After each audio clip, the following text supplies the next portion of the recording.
ஆணவம் உள்ளவரை ஆன்மீகம் இல்லையடா. ஆண்டவனை அறிவதற்கு நாணயம்தான் எல்லையடா. நான் என்பது உள்ளவரை நாடகம் நடக்காது. நான் என்பது உள்ளவரை நாடகம் நடக்காது.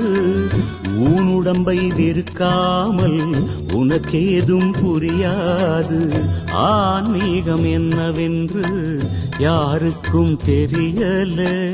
காரணம் ஆண்டவன் யாருன்னு புரியல.